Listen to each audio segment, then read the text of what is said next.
Hello बच्चों, तो आज हम स्टार्ट करने वाले हैं अपना part number 3 of NCERT explanation और हमारा चैप्टर है some basic concepts of chemistry.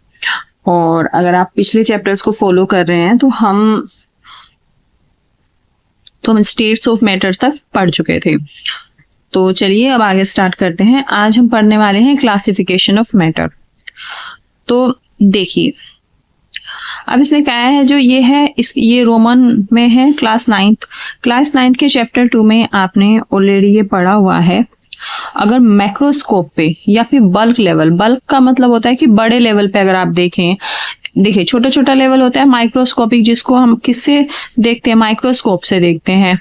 Macroscopic चीजें वो होती हैं जिनको हम अपनी आंखों से देख सकते हैं, और मैक्रोस्कोपिक को भी बहुत ही बल्क लेवल पे देखें, मतलब जो हम एकदम से अपनी आंखों से ही जिनको डिफरेंशिएट कर सकते हैं। तो अगर उसके हिसाब से देखें तो मैटर को दो तरह से क्लासिफाई किया गया है, ठीक है। तो मिक्सचर या फिर प्योर सब्सटेंस, और इनको फर्दर सब डिवाइडेड किया गया है, जैसे कि आप आगे ये फिगर देख सकते हैं इस तरह से। तो अब ये बोल रहा है कि कोई सब्सटेंस है, अगर उसके जो कॉन्स्टिट्यूएंट पार्टिकल्स हैं, कॉन्स्टिट्यूएंट पार्टिकल्स का मीनिंग होता है जिन चीजों से वो सब्सटेंस बना है, उसको हम बोलते हैं कॉन्स्टिट्यूएंट पार्टिकल्स। तो अगर कोई सब्सटेंस है, अगर उसके सारे कॉन्स्टिट्यूएंट पार्टिकल्स सेम है केमिकल नेचर में, तो इसको हम बोलते हैं प्योर सब्सटेंस। अब mixture contains many type of particles, जबकि अगर आप मिक्सचर की बात करें तो ये एक से ज्यादा टाइप के कॉन्स्टिट्यूएंट पार्टिकल्स कंटेन करता है।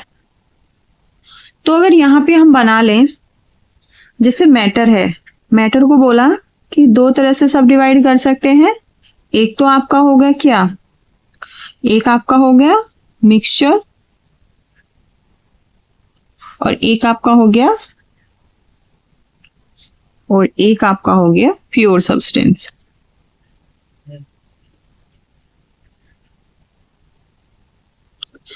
अब प्योर सब्सटेंस में क्या है, प्योर सब्सटेंस अगर सारे कॉन्स्टिट्यूएंट पार्टिकल्स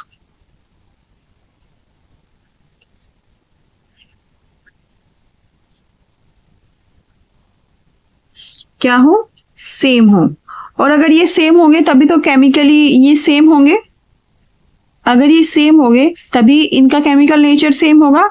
तो प्योर सब्सटेंस वो होगा जिसमें सारे कॉन्स्टिट्यूएंट पार्टिकल्स सेम हो। कॉन्स्टिट्यूएंट पार्टिकल्स क्या होते हैं, जिनसे मिलकर कोई सब्सटेंस बनता है। मिक्सचर में क्या होता है, मिक्सचर में जब सारे पार्टिकल्स सेम ना हो तो कॉन्स्टिट्यूएंट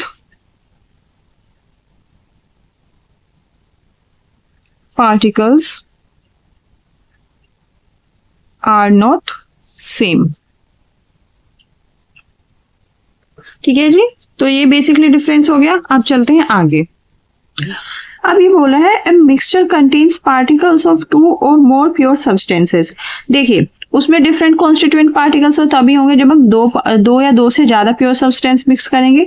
तो जब दो या दो से ज्यादा प्योर सब्सटेंस मिक्स कर देंगे तो उनके कॉन्स्टिट्यूएंट पार्टिकल्स आपस में मिक्सअप हो जाएंगे, यानी कि जो कॉन्स्टिट्यूएंट पार्टिकल्स है वो अलग अलग हो जाएंगे। तो ये बोला है कि जो प्योर सब्सटेंस के जो पार्टिकल्स हैं वे किसी भी रेशियो में प्रेजेंट हो सकते हैं, किसमें, मिक्सचर में। फिर hence their composition is variable, इसलिए इनका कॉम्पोजिशन वेरिएबल होता है। वेरिएबल मतलब ऐसा हो सकता है कि वो चेंज हो सकता है। जैसे आप देखिए, जैसे मिल्क है, मिल्क में वाटर है ना, ये तो प्योर हो गया, प्योर मिल्क हो गया। आपने इसमें पानी मिला दिया, कितना, अगर इसमें सपोज ये कितना है, 90 लीटर मिल्क है। अब इसमें आपने क्या किया, इसमें पानी मिला दिया, कितना, 10 लीटर, और इस 90 में से क्या कर दिया, 80 लीटर मिल्क लिख लिया यहाँ पे। तो है तो ये टोटल 90 ही, लेकिन अब इसका रेशियो क्या हो गया, चेंज हो गया। रेशियो कितना हो गया, 8:1। अब मैं इसमें से 70 लीटर लूं तो मुझे यहाँ पे कितना करना पड़ेगा, 20 लीटर 90 लीटर करने के लिए। अब मेरा रेशियो कितना हो गया, 7:2। तो ये कह रहा है कि जो प्योर सब्सटेंस है वो किसी भी रेशियो में प्रेजेंट हो सकता है। देखिए ये तो अपने हाथ में है कि हमें मिक्सचर बनाना है, हम किस रेशियो में उसको मिक्स कर रहे हैं। हम किसी भी रेशियो में उसको मिक्स कर सकते हैं, हाफ हाफ भी मिक्स कर सकते हैं और 1/4 भी मिक्स कर सकते हैं, 3/4 भी कर सकते हैं। जो हमारी नीड है उसके हिसाब से मिक्सचर बना लेते हैं। अब है pure substances forming mixture are called its components. और जो ये प्योर सब्सटेंसेस हैं जो मिक्सचर बनाते हैं उनको हम मिक्सचर के क्या बोलते हैं? कंपोनेंट्स बोलते हैं। Many of the substances present around you are mixture. हमारे अगर आसपास देखिए तो बहुत सारे सब्सटेंसेस हैं जो क्या है? मिक्सचर हैं। फॉर एग्जाम्पल शुगर सॉल्यूशन, अगर आप शुगर सॉल्यूशन इन वाटर, अगर आप चीनी को पानी में घोले तो ये भी एक मिक्सचर है। जैसे पानी में आप 2 चम्मच शुगर घोलेंगे तो मिक्सचर बन जाएगा। 2 प्योर सब्सटेंस हो गया, एक तो पानी हो गया, एक शुगर हो गया। फिर है एयर। एयर में आपको पता है अलग अलग तरह की गैसेस क्या होती है? मिक्स होती है, नाइट्रोजन होती है, ऑक्सीजन होती है, कार्बन डाइऑक्साइड होती है। टी देखें, अगर आप चाय देखें तो चाय जब बनाते हैं उसमें मिक्सचर होता है, पानी होता है, चाय की पत्ती होती है, चीनी होती है, दूध होता है। तो ये सब मिक्सचर है। अब मिक्सचर, और अब आगे फर्दर है कि मिक्सचर 2 तरह से हो सकता है, होमोजेनियस या फिर हेट्रोजेनियस। मिक्सचर क्या हो सकता है? 2 तरह से हो सकता है, होमोजेनियस मिक्सचर या फिर हेट्रोजेनियस मिक्सचर। अब इसमें होमोजेनियस मिक्सचर क्या होता है? तो देखिए होमोजेनियस मिक्सचर वो होता है जिसमें जो प्योर सब्सटेंस है यानी जो इसके कंपोनेंट्स हैं वो क्या हो? वो कंप्लीटली मिक्स हो एक दूसरे के साथ। इसका मतलब है कि this mean particles of components of the mixture are uniformly distributed throughout the bulk of the mixture. जो कंपोनेंट्स है वो यूनिफॉर्मली क्या हो? मिक्स हो। और इसका कंपोजिशन जो आपका बल्क ऑफ सॉल्यूशन है उसमें क्या होना चाहिए? यूनिफॉर्म होना चाहिए। अगर ये यूनिफॉर्म है तो आपका कैसा होगा? Homogeneous mixture. और इसका एग्जांपल क्या है? इसका एग्जांपल क्या है? Sugar solution. जो आपका चीनी का पानी था, एयर, और ये सब क्या है? ये सब एग्जांपल्स हैं होमोजेनियस मिक्सचर के। अगर आप हेट्रोजेनियस मिक्सचर की बात करें तो हेट्रोजेनियस इसका उलट होगा कि यूनिफॉर्मली डिस्ट्रीब्यूटेड नहीं होगा। अगर यूनिफॉर्मली डिस्ट्रीब्यूटेड नहीं होंगे इसके कंपोनेंट्स तो ऐसा मिक्सचर क्या होगा? ऐसा मिक्सचर होगा हेट्रोजेनियस मिक्सचर। और इसके जो डिफरेंट कंपोनेंट्स हैं वो कभी कभी तो एकदम विजिबल होते हैं, मतलब बिल्कुल दिख जाते हैं कि घुले ही नहीं है, एक ही तरफ बैठे हैं। कुछ घुले हैं ऊपर थोड़े बहुत और कुछ नीचे बैठे हैं। जैसे कि एग्जांपल्स लें कि अगर साल्ट और शुगर का अगर आप सॉल्यूशन बनाएं, मिक्सचर बनाएं साल्ट और शुगर का, ग्रेन एंड पल्सेस का बनाएं along with some dirt, और इनमें अगर कुछ डर्ट हो, जैसे होता है ना कंकड़ निकल जाते हैं, तो ये सब चीजें क्या है? अब कंकड़ ऐसा तो है नहीं कि यूनिफॉर्मली है ना, मिक्सचर कभी मिल जाएगा कभी नहीं मिलेगा। तो जो ये सारी चीजें, ये सब किस चीज के एग्जाम्पल है? ये सब चीजें एग्जाम्पल है हेट्रोजेनियस मिक्सचर के। अब इसने कहा है कि बहुत से तुम्हारे डेली लाइफ में एग्जाम्पल्स होंगे जिनके तुम पास में आते होंगे, तो उनसे आप पता कर सकते हो कि जो मिक्सचर है वो फिजिकल मेथड से सेपरेट करे जा सकते हैं, है ना। जैसे कि सिंपल हैंड पिकिंग, अगर आप दालों में देखें तो दालों में सिर्फ आप हाथों से चाट के कंकड़ पत्थर निकाल लेते हैं। फिल्ट्रेशन या फिर छान के निकाल सकते हैं। क्रिस्टलाइजेशन, पहले क्या करेंगे आप उसको, क्रिस्टलाइजेशन के लिए पहले आप उसको वेपराइज करेंगे, फिर इसको कंडेंस करेंगे, फिर वो क्रिस्टलाइज होगा तो प्योर फॉर्म में आ जाएगा, डिस्टिलेशन हो जाएगा। तो क्या इन सब मेथड से वो सब चीजें हैं जो मिक्सचर हैं, क्या आप उनको प्योरीफाई कर सकते हैं जो हेट्रोजेनियस मिक्सचर है? तो ये हम अपना डेली लाइफ में, देखिए दाल का तो बिल्कुल सिंपल एग्जांपल से बिल्कुल कर सकते हैं, लेकिन बहुत सारी चीजें ऐसे जिनमें हम मतलब फिजिकल मेथड से ये सब चीजें पॉसिबल नहीं है। तो चलिए आगे चलते हैं। देखिए आगे अब इसमें आ जाता है प्योर सब्सटेंसेस। प्योर सब्सटेंसेस आपको बताया ही है कि जिसके कॉन्स्टिट्यूएंट पार्टिकल्स क्या हो, सारे सेम हो। जैसे have characteristic different from mixtures. Constituent particles of pure substances है फिक्स्ड कंपोजिशन, जैसे कॉपर हो गया, सिल्वर हो गया, गोल्ड हो गया, वाटर हो गया और ग्लूकोज हो गया, are some examples of pure substances. Glucose contains, देखिए ग्लूकोज में क्या होता है, कार्बन, हाइड्रोजन एंड ऑक्सीजन होता है और ये फिक्स रेशियो में होता है। फिक्स रेशियो क्या होता है, C6H12O6। And its particles are of same composition, और जितने भी ग्लूकोज के पार्टिकल्स हैं उनकी कंपोजिशन सेम होती है।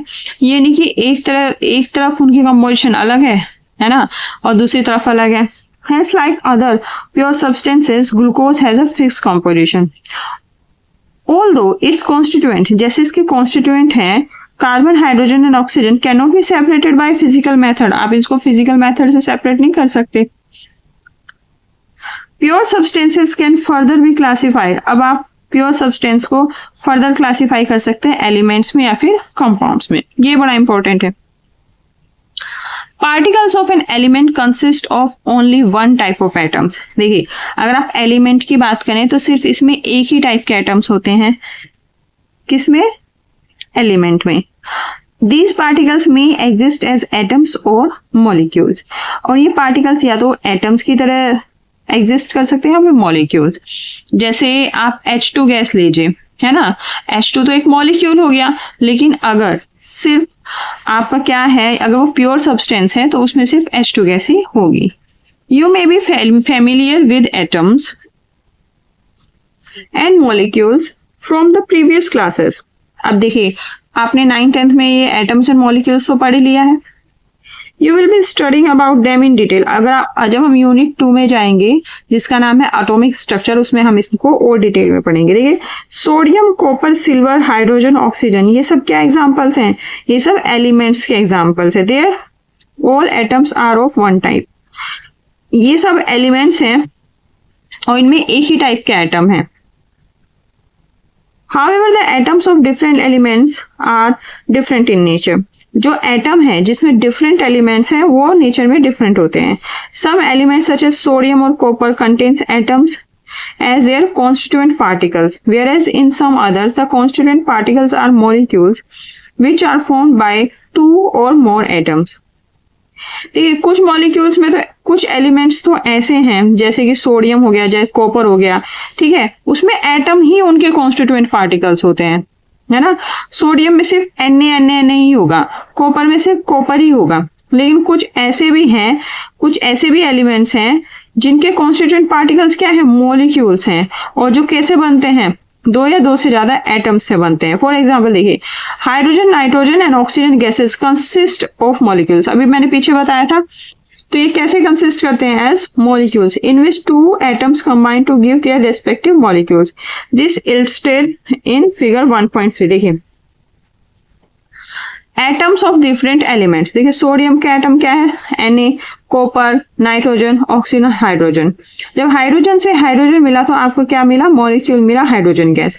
ऑक्सीजन का एक एटम से दूसरा ऑक्सीजन का एटम मिला क्या आपको? मॉलिक्यूल। किसका? O2 का। तो ये किसका रिप्रेजेंटेशन हुआ है? एटम का एंड मॉलिक्यूल का। अब है कि जब 2 या 2 से ज्यादा एटम्स डिफरेंट एलिमेंट्स के कंबाइन करते हैं एक दूसरे के साथ, लेकिन डेफिनेट रेशियो में, तो उसको क्या बोलते हैं? कंपाउंड बोलते हैं। इससे ज्यादा कि जो कॉन्स्टिट्यूएंट होते हैं कंपाउंड्स के, उनको सिंपलर सब्सटेंसेस में फिजिकल मेथड द्वारा आप क्या सेपरेट नहीं कर सकते, कैन नॉट बी सेपरेटेड। तो जो कंपाउंड्स हैं उसको इसके कॉन्स्टिट्यूएंट पार्टिकल्स में आप फिजिकल मेथड्स द्वारा सेपरेट नहीं कर सकते, ना ही क्रिस्टलाइजेशन द्वारा, ना ही आप चुन के कर सकते हैं हाथ से। They can be separated by chemical method. इनको कैसे सेपरेट करते हैं? केमिकल मेथड से सेपरेट करते हैं। जैसे एग्जांपल लें कि कुछ कंपाउंड्स है, जैसे वाटर हो गया, अमोनिया हो गया, कार्बन डाइऑक्साइड हो गई, शुगर हो गई, ये सब जो चीजें हैं, the molecule of water and carbon dioxide represented in figure 1.4। तो जो ये हो गया मॉलिक्यूल, वाटर मॉलिक्यूल, और ये हो गया हमारा कार्बन डाइऑक्साइड, है ना। तो इसमें 2 वाटर मॉलिक्यूल में एक ऑक्सीजन एटम है और इसके आसपास 2 हाइड्रोजन एटम है। कार्बन डाइऑक्साइड में बीच में कार्बन है और इसके आसपास 2 ऑक्सीजन एटम है।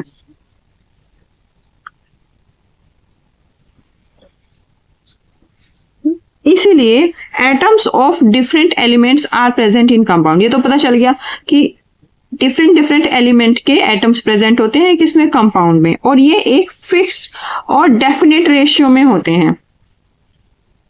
और ये रेशियो ही कैरेक्टरिस्टिक होता है एक पर्टिकुलर कंपाउंड का। एक पर्टिकुलर कंपाउंड है, उसका कैरेक्टरिस्टिक होता है ये रेशियो। जैसे आपका CO2 है तो CO2 में कितना रेशियो होगा, कार्बन हो गया 1 और ऑक्सीजन कितना हो गया 2, तो 1:2 रेशियो हो गया किसमें, CO2 में। CO2 में क्या हो गया 1:2। तो जितने भी कार्बन डाइऑक्साइड गैस का कंटेनर है उसमें जो CO2 गैस है ना, उसमें हर कंपाउंड का जो डेफिनेट रेशियो 1:2 है।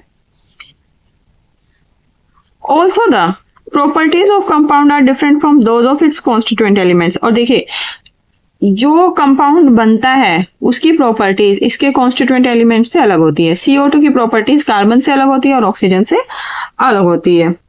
For example hydrogen and oxygen are gases.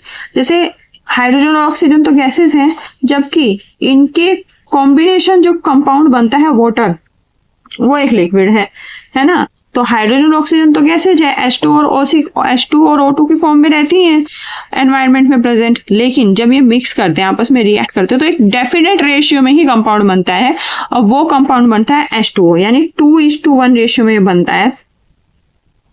ये लिक्विड होता है, जबकि हाइड्रोजन और ऑक्सीजन क्या होती है, गैस होती है। ये ऑल्सो इंटरेस्टिंग है कि hydrogen Burns with a pop sound. Hydrogen में पट पट की आवाज आती है जब वो क्या होती है, बर्न करती हैं। और oxygen is supporter of combustion. Oxygen combustion में सपोर्ट करता है, but water is used as fire extinguisher. लेकिन इनका जो मिक्स है वो क्या करता है, आग बुझाने के काम आता है। तो इसका मतलब है कि हाइड्रोजन तो पॉप साउंड के साथ बर्न होती है, मतलब बहुत तेज बर्न हो जाती है। और जो ऑक्सीजन है वो कंबशन में यूज होती है। किसी चीज को जलाने के लिए ऑक्सीजन तो बहुत जरूरी है, लेकिन हाइड्रोजन और ऑक्सीजन के मिक्स से जो वाटर बनता है वो क्या करता है, ये फायर एक्सटिंग्विशर का काम करता है। तो बोलते हैं, एक कहावत है कि समस्या का समाधान उसी में छुपा होता है। तो अगर आपकी आग लगी तो उसका समाधान उसी के कॉन्स्टिट्यूएंट पार्टिकल्स में छुपा हुआ है। तो चलिए एक बार मैं इसको रिवाइज करवा देती हूँ फटाफट आपको। यहां से इससे यहाँ पे आ जाइए। देखिए मैटर क्या होता है, जो हम अपने चारों तरफ देखते हैं वो सब मैटर ही है। और मोटा मोटा अगर आप देखें मैक्रोस्कोपिक लेवल पे, तो मैटर 3 स्टेट में एग्जिस्ट करता है, solid, liquid and gas. Further matter को हम 2 भागों में क्या करते हैं, विभाजित करते हैं, एक मिक्सचर और एक प्योर सब्सटेंसेस। प्योर सब्सटेंसेस वो होते हैं जिसमें एक ही तरह के क्या होते हैं, एक ही तरह के कॉन्स्टिट्यूएंट पार्टिकल्स होते हैं। वेयरएज मिक्सचर होते हैं जिसमें 2 या 2 से ज्यादा क्या होते हैं, प्योर सब्सटेंसेस होते हैं। होमोजेनियस मिक्सचर वो होते हैं जिसमें क्या होता है, जो आपके कॉन्स्टिट्यूएंट पार्टिकल्स है वो यूनिफॉर्मली डिस्ट्रीब्यूटेड होती हैं। तो उसमें क्या है, कॉन्स्टिट्यूएंट पार्टिकल्स जो हैं वो यूनिफॉर्मली डिस्ट्रीब्यूटेड होते हैं, जबकि हेटेरोजीनियस मिक्सचर्स में यूनिफॉर्मली डिस्ट्रीब्यूटेड नहीं होते हैं।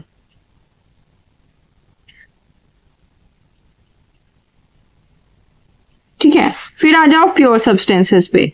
प्योर सब्सटेंसेस में क्या होते हैं, एक ही तरह के कॉन्स्टिट्यूएंट पार्टिकल्स होते हैं। इनको दो पार्ट में डिवाइड कर दे, एक एलिमेंट्स एंड एक कंपाउंड्स। एलिमेंट्स में क्या होता है, एलिमेंट्स में एक तरह की ही स्पीशीज होती हैं, जैसे कि हाइड्रोजन, नाइट्रोजन। जैसे नाइट्रोजन है तो उसमें सब नाइट्रोजन ही होगा, हाइड्रोजन गैस है उसमें सब हाइड्रोजन गैस ही होगा। कंपाउंड्स क्या होगा, जब 2 या 2 से ज्यादा एलिमेंट एक फिक्स रेशियो में मिक्स होते हैं तो उसको क्या बोलते हैं, उनको कंपाउंड बोलते हैं। जैसे हमारा H2O हो गया, CO2 हो गया। तो ये क्या हो गया, एलिमेंट्स और कंपाउंड्स में डिफरेंशिएशन हो गया। तो ये बहुत सिंपल सी चीज थी, आई होप आपको समझ में आ गया हो।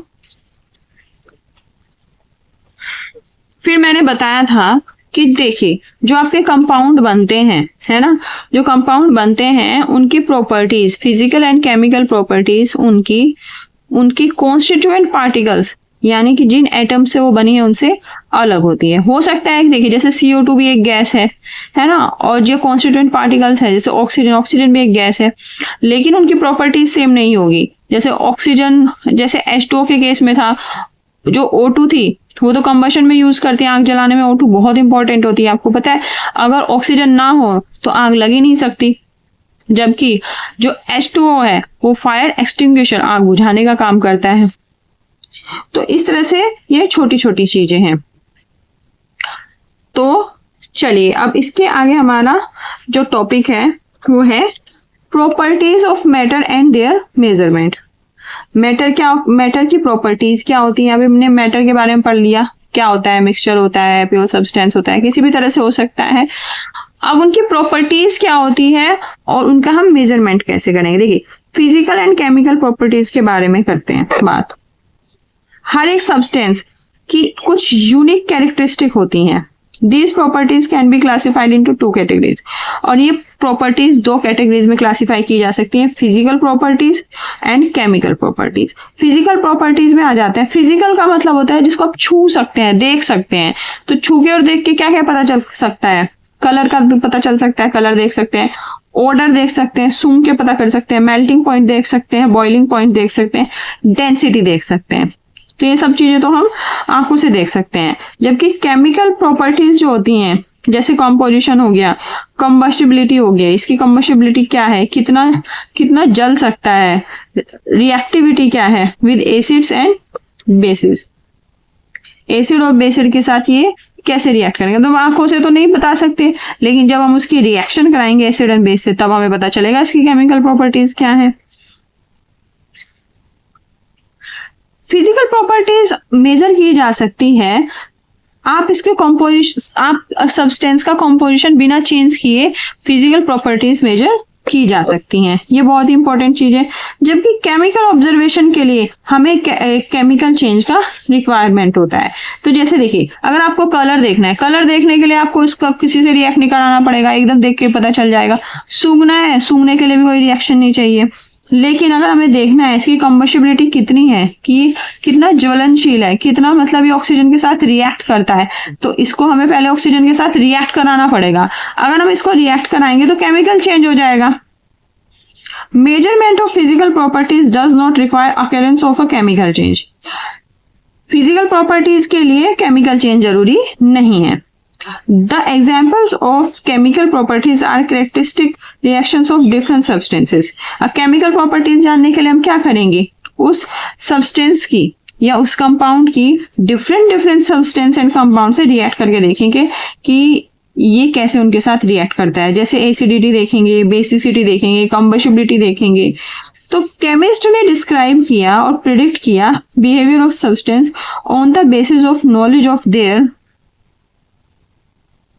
Physical and chemical properties.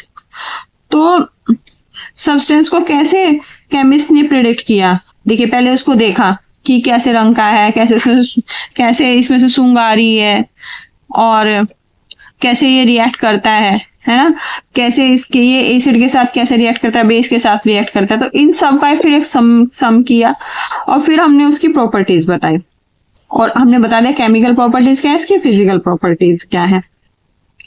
और ये सब एक्सपेरिमेंटेशन से पता चला है, बहुत केयरफुली एक्सपेरिमेंट करके उन्होंने ये सब नॉलेज गेन की है। इन द फॉलोइंग सेक्शन अब हम देखेंगे कि फिजिकल प्रॉपर्टीज को कैसे मेजरमेंट करते हैं। पहले हम फिजिकल प्रॉपर्टीज पे आ जाते हैं। Quantitative measurements of properties is required for scientific investigation. Quantitative का क्या मतलब होता है कि कितनी क्वांटिटी है, कितना आपने वो मैटर लिया है जिस चीज के बारे में पता लगाना है। तो इसके लिए साइंटिफिक इन्वेस्टिगेशन चाहिए। मैनी प्रॉपर्टीज ऑफ मैटर, जैसे कि लेंथ हो गया, एरिया हो गया, वॉल्यूम हो गया, ये सब क्वांटिटेटिव है ना, ये क्वांटिटेटिव है नेचर।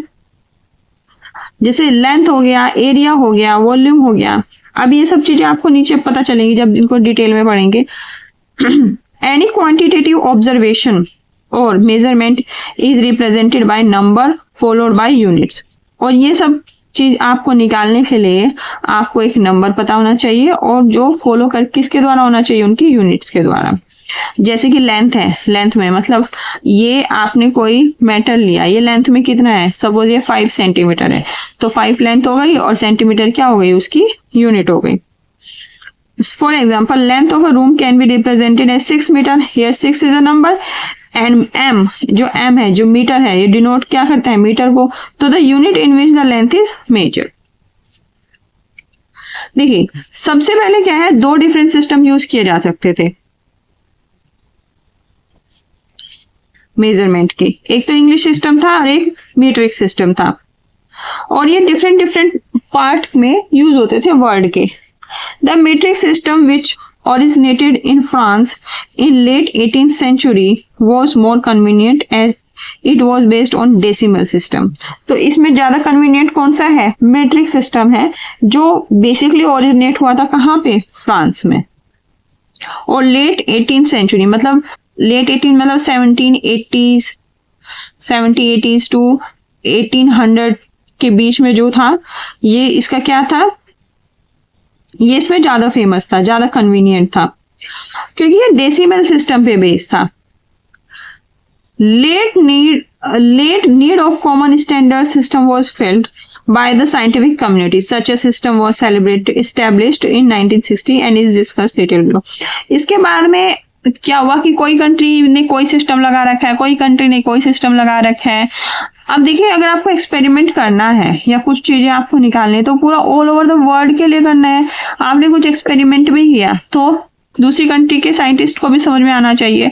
तो उन लोगों को जरूरत हुई कोई ऐसे सिस्टम की जो सबका ऑलमोस्ट सेम हो। तो ऐसा ही एक सिस्टम डिस्कस हुआ 1960 में, जिसको हम बोलते हैं the international system of units, the international systems of unit. The international system of units, इसको फ्रेंच में कैसे बोलते हैं, ले सिस्टम इंटरनेशनल डे यूनाइट्स एब्रिवेटेड एज SI, इसको क्या बोलते हैं शॉर्ट में SI, was established by the 11th General Conference on Weight and Measures CGPM from Conference General des Poids et Measures। The CGPM is an international government treaty organization created by a diplomatic treaty known as metre convention. तो जो ये आपकी international treaty है CGPM, ये created किसके द्वारा हुई थी, ये हुई थी मीटर कन्वेंशन के द्वारा, ये एस्टेब्लिश हुई थी। और ये मीटर कन्वेंशन साइन हुआ था पेरिस में 1875 में। तो जो ये आपका SI यूनिट जो आप आज के टाइम में देख रहे हैं, ये कब साइन हुआ था, ये कब साइन हुआ था 1875 में। पेरिस में एक मीटर कन्वेंशन हुआ था, उसमें एक जनरल ट्रीटी थी, उस जनरल ट्रीटी के द्वारा ये कहा गया कि ये हम एक SI सिस्टम रखेंगे जो मतलब ऑल ओवर यही बेसिक क्या होगा, यही यूज होगा। तो देखिए जो SI सिस्टम है उसकी 7 बेसिक यूनिट होती हैं जो नीचे दी हुई हैं, और जो इनको हम बोलते हैं 7 फंडामेंटल साइंटिफिक क्वांटिटीज, इनको हम बोलते हैं 7 फंडामेंटल साइंटिफिक क्वांटिटीज। और जो इसके इन फंडामेंटल क्वांटिटीज के अलावा जो भी कोई आप क्वांटिटी आप निकालना चाहे फिजिकल क्वांटिटी, वो इनके बेस पे क्या कर सकते हैं, निकाल सकते हैं, इनसे डेराइव कर सकते हैं। जैसे स्पीड हो गया, वॉल्यूम हो गया, डेंसिटी हो गया, वो हम आगे बताएंगे। और अगर आप फिजिक्स भी पढ़ रहे हैं तो फिजिक्स का पहला या दूसरा चैप्टर ही है जिसमें ये सब चीजें हैं। तो देखिए ये बेसिक क्वांटिटीज क्या थी, बेसिक फिजिकल क्वांटिटीज क्या थी, length, mass, time, electric current, thermodynamic, temperature, amount of substance, luminous intensity. तो लेंथ को किससे डिनोट करते हैं, सिंबल क्या है L, और इसकी SI में यूनिट है मीटर और इसका सिंबल है M। मास का जो सिंबल है वो है स्मॉल m, और SI में है एक किलोग्राम, इसकी जो यूनिट है, और इसका सिंबल है kg, स्मॉल kg। टाइम का है स्मॉल t, इसकी SI यूनिट है सेकेंड, और इसको स्मॉल s से डिनोट करते हैं। फिर इलेक्ट्रिक करंट को हम बोलते हैं I, कैपिटल I, और इसकी SI यूनिट है एम्पियर, और इसको डिनोट करते हैं कैपिटल A से। थर्मोडायनेमिक टेम्परेचर का सिंबल है कैपिटल T, इसको हम बोलते हैं केल्विन, और इसको जो सिंबल है वो है capital K। Amount of substance को हम N से डिनोट करते हैं, इसकी यूनिट है मोल, और जब हम इसका सिंबल लिखते हैं SI यूनिट का तो E हटा देते हैं और सिर्फ MOL लिखते हैं। ल्यूमिनस इंटेंसिटी को हम IV से दिखाते हैं, और इसका जो यूनिट है वो कैंडेला है, और इसको डिनोट करते हैं CD से। आगे क्या है, आगे है इनकी डेफिनेशन, ये कैसे कैसे डराइव हुई। तो आगे जो इनकी डेफिनेशन है हम आने वाली वीडियो में करेंगे। तो आज के लिए थैंक यू सो मच। तो आने वाली वीडियो में हम पढ़ेंगे डेफिनेशन ऑफ बेसिक यूनिट्स, इनकी डेफिनेशन देखेंगे और इन बेस यूनिट से कुछ दूसरी यूनिट्स डेराइव करेंगे ताकि आपको और क्लैरिटी के साथ समझ में आए। तो आज के लिए थैंक यू सो मच।